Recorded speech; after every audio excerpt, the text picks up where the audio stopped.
عبادت کر رہا ہوں ایک صحابی کی نئی شادی ہوئی، ابھی تک سہاگ رات بھی نہیں ہوئی، نئی شادی ہوئی تھی، تو عشاء کی نماز پڑھ گیا۔ نبی پاک نے عشاء کی نماز پڑھائی، نماز پڑھانے کے بعد پھر نبی پاک درس دینے لگ گئے۔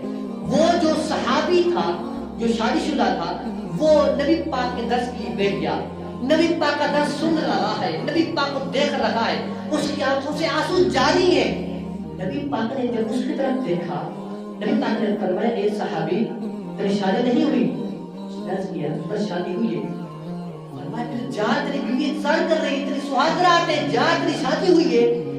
تو اس صحابی نے عرض کیا یا رسول اللہ اگر آپ فرماتے ہیں تو میں جاتا ہوں، حدیث کے اندر یہ لفظ موجود ہے، اگر آپ فرماتے ہیں تو میں جاتا ہوں۔ پھر وہ گھر گیا، گھر جانے کے بعد اس نے کنڈی لگائی، کنڈی لگا کر وہ اپنی بیوی کے ساتھ بیٹھ گیا۔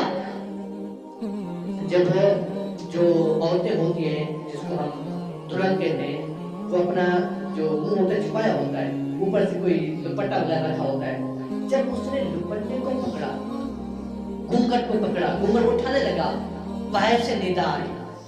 اپنی صحابی ہے، نئی شادی ہوئی ہے، اپنی بیوی کے پاس گیا، بیوی کا گھونگھٹ پکڑا، باہر سے آواز دی اے محمد مصطفیٰ سے پیار کرنے والوں، اے محمد مصطفیٰ سے عشق کرنے والوں، آ جاؤ جہاد کی تیاری کرو۔ پھر اس صحابی نے گھونگھٹ وہی چھوڑ دیا، چھوڑ کر بھاگنے لگا، تلوار اٹھائی، تلوار اٹھا کر دروازہ جیسے کھولا، اس کی بیوی بھاگتی ہوئی آئی اور پاؤں پکڑنے لگی۔ آپ کہاں جا رہے ہو میرے سرتاج، آپ کہاں جا رہے ہو؟ آپ کی نئی شادی ہوئی ہے، ابھی تک سہاگ رات بھی نہیں ہوئی، آپ کہاں جا رہے ہو؟ تو اس صحابی نے فرمایا تجھے پتہ نہیں تیرا سرتاج میں ہوں لیکن میرا سرتاج کوئی اور ہے، میرے سرتاج کا بلاوا آ گیا ہے، میں ابھی 1 منٹ تک نہیں رکنے والا، میں جا رہا ہوں۔ پھر بیوی نے کہا، اور بیوی بہانے بنانے لگی، بہانے کیا بنانے لگی؟ کہنے لگی کہ جہاد تو کل ہوگا، آپ رات رکیں، رات میرے ساتھ آپ سوئیں، رات آپ یہاں پر رکیں، جہاد کل ہوگا، آپ کل چلے جانا۔ اس صحابی نے کہا جہاد کل ہو یا آج ہو، محمد مصطفیٰ کا بلاوا آ گیا ہے تو مجھے جانا ہی پڑے گا۔ جب وہ دروازہ کھلا چلا گیا، نبی پاک کی بارگاہ میں آیا، پھر جب صبح ہوئی، جہاد پر سارے لوگ چلے گئے، سارے لوگ۔ اب جہاد رات بھر وہ صحابی گھر نہیں آیا، وہ وہیں سے سیدھا جہاد پر چلا گیا، وہ جہاد کر رہا ہے۔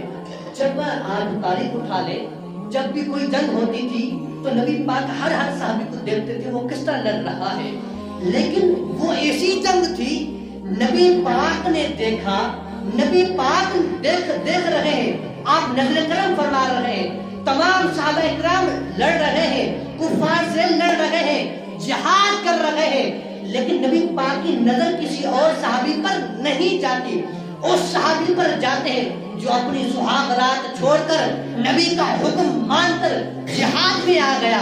نبی پاک صرف اس کو دیکھ رہے ہیں، وہ لڑ رہا ہے، اس کے جسم پر زخم لگ گئے ہیں، تلواریں لگ گئی ہیں، پھر وہ گر گیا، اپنے گھوڑے سے نیچے گر گیا، اب گر گیا، اس کے ٹانگ میں ساہ نہیں ہے، اس ٹانگوں کے اندر جان نہیں ہے، وہ آ رہا ہے، نبی پاک کی طرف آ رہا ہے۔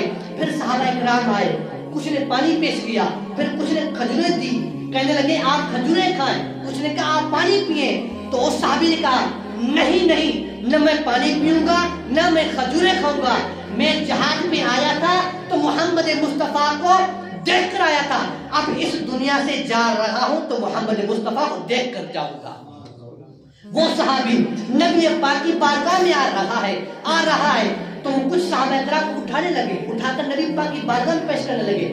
نبی پاک نے وہیں سے فرمایا اے صحابہ اس کو نہ اٹھانا، اے صحابہ اس میرے صحابی کو نہ اٹھانا، کیونکہ جو بندہ میں اپنی اس پوری امت کو، پورے صحابہ کو بتانے جا رہا ہوں، جو بندہ اپنی سہاگ رات چھوڑ کر نبی کا حکم مان کر جہاد کرتا ہے، پھر وہ بندہ نبی کے پاس نہیں آتا بلکہ نبی خود اس بندے کے پاس جاتا ہے۔